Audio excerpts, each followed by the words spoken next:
Mga lods, naka-score tayo ng electric bike. Ayan. Ito nyo ba? Ganda, di ba? Bago-bago pa. Nispatan ng tropa to eh. Ngayon, ang agenda ko, tetestingin natin. Diba? Kung okay siya.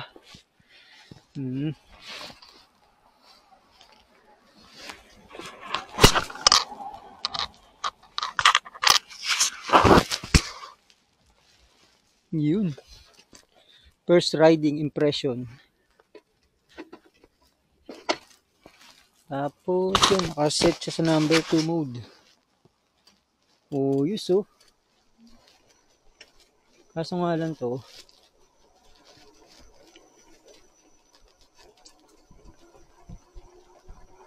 wala siyang yung problema lang yan, wala siyang isang apakan ng pedal. Alright.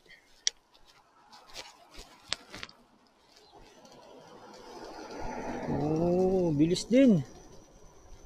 Number 2 lang to. Social na tayo mga lods, mga ropa. Hindi na tayo pedal-pedal. Parang nakaka-enjoy ito ah. Oh, di ba? Ang galing. Ang kagandahan nito mga ropa, mapapabilis na yung pagbibiyahe natin sa madaling araw. Yung pagpapasok tayo ng madaling araw, medyo mas maalwan na. Hindi na kagaya nung dati na pagka yung ganito kalamig, ang hirap. Pero, tetestingin natin to kung okay siya sa lamig, di ba? Yun ang rito. Oo, guna oh. Wala lang siyang apakan eh. Pero mabilis mga lods. Oh. Ayos siya gamitin, di ba?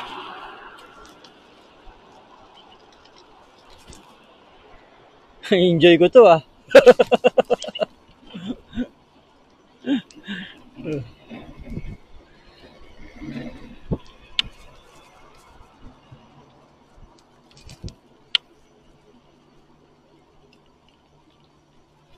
Parang naglo-low power siya.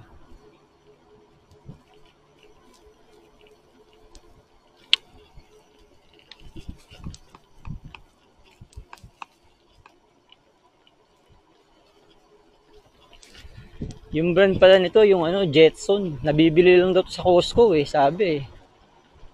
Pero para sa totoo lang, para siyang para siyang scooter na ginawa lang e-bike eh. Kasi yung hawakan nyo, folding bike pala to. Parang ganun.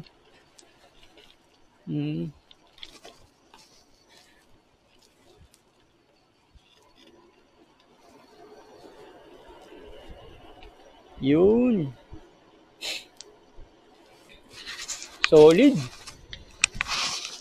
Sa palagay ko, na to eh, good steel na to. Kasi mura ko lang din naman siya nabili.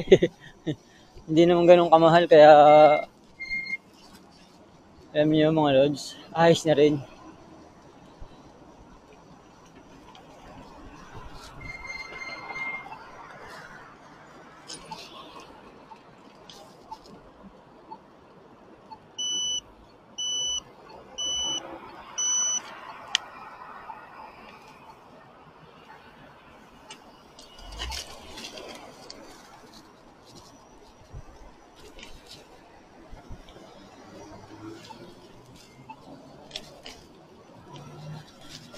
O, di ba? Number 2 lang yung speed natin eh. Kasi tinatansya ko pa siya eh. Pero mukhang okay naman eh. Oh. Nakakatuwa lang eh. Alam mo yun? Nag-level up na tayo mga ropa. Hindi na tayo nagpipidal.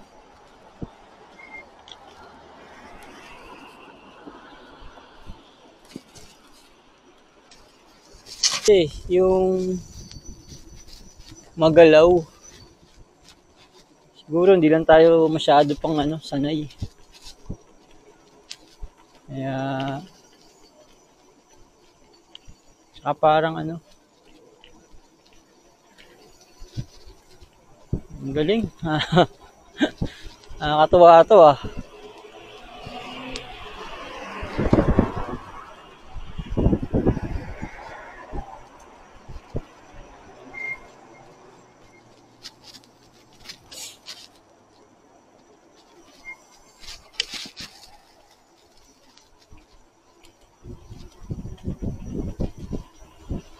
Four bar pa rin eh. Oh.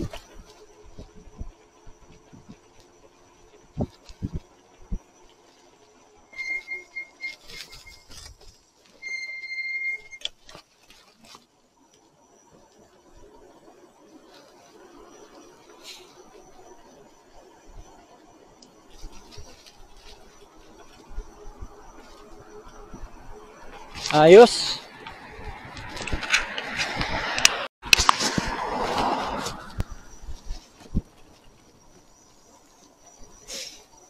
Dito tayo dadaan sa may park.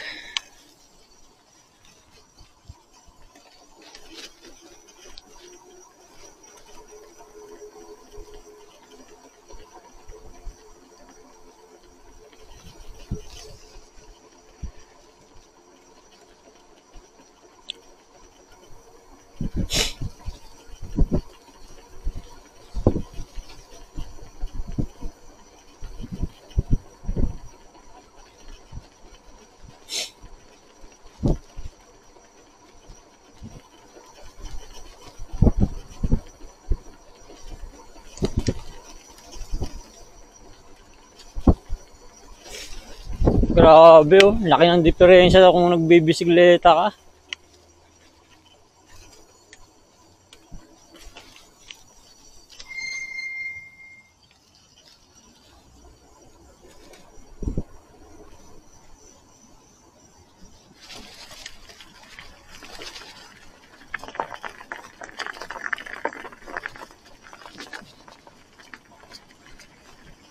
Lang siya, huwag mo na siyang pupwersahin. At siyempre, di ba?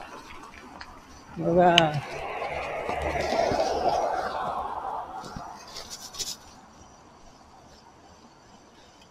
Pupunta tayo ng store. Iiwan mo natin tong bike doon kasi bibili ako ng padlock.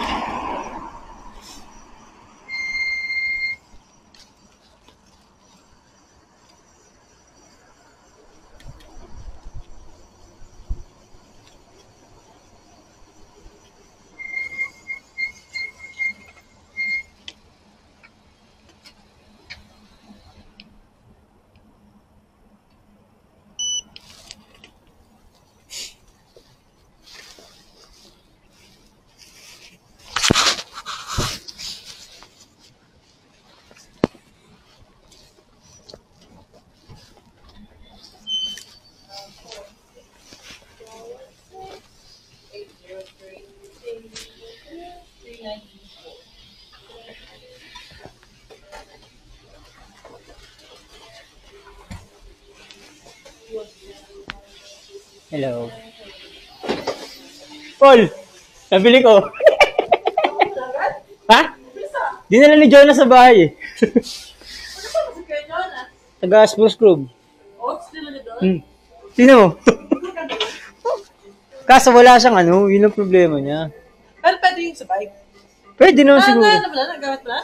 Galing ako sa bahay, dinala ko dito eh. 150. Hindi kailangan ng lisensya pag ganyan. Sa bakit ako lang ako doon? Hindi. 150 lang oh. Tingnan mo, okay po oh. Ito yung sa battery, gano'n? Yan yung battery. Ito yung ilan lang tinakbo niya, 150 kilometers. Ano yung ano to? Power. On and off, ito yung speed niya, ilaw, tapos meron siyang pag pumipreno ka yata, ilaw to eh. Yun, yun na nga. Na-try mo yung sa malulit? Yan oh. Paray, sosyal. Inutang ko kay Jaira. Pwede na kasi sayang din. Sayang, kaya nga, 150 lang oh. Di ba, ayos pa naman? Oo, ayos pa. Saka kung talaga yun lang naman. Pwede Nadala ko nga dito eh. Ano kaya natin? Malay ko. Kakilala niya pinili? Hindi sa ano, sa Retail Revolt. Tindahan siya. Tindahan talaga siya. Oo. Ang presyo niya, 350. Kaso, ano siya ng, sale siya ng 80%. Bali, 140 lang. Galing, no? Tapos, may tax 147. Pwede na. Binigyan ko siya 150 kasi inutang ko kay Shaira 150. Sabi ko kay Shaira, best 3 gigs 50-50. Oo, okay lang yun. Masaya. Kaya ako dinala rito, pumunta ako ng Dalarama. Para sa... Bibili akong kandado, wala akong Para ano? Para dito. Padlock. Di mo kasi nagamit mo. Siyempre! Siyempre! Ayun na nga mga ropa. Nakakatuwa tong bagong sasakyan natin, no? Hindi na tayo nahihirapan magpedal.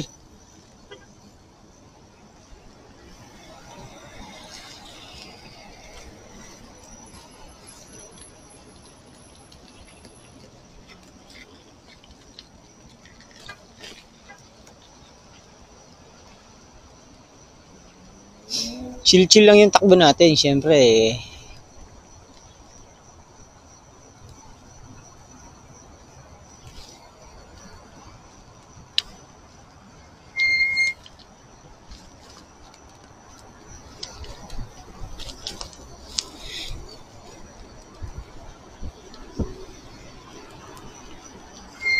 Yun. Nakakatuwa siya. Ang gandang laruan.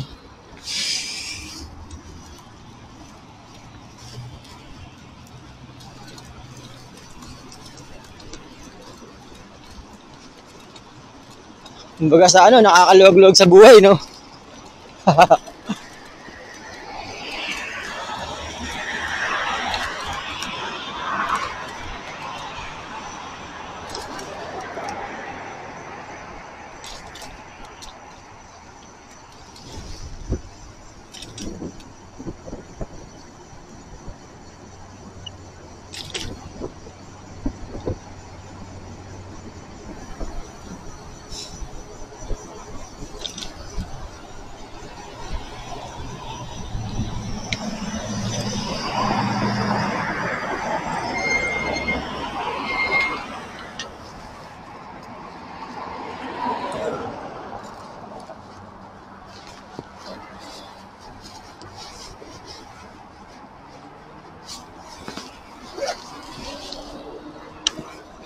Yun, go na!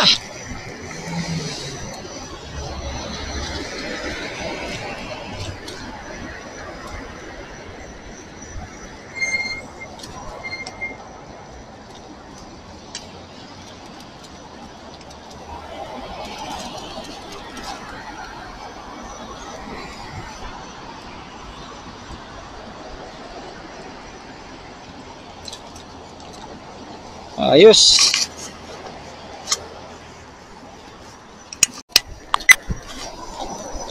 Katuwa talaga to mga ropa. Para tayo nakamotor. Parang naalala ko yung pagmumotor ko eh. Feeling motor yarn.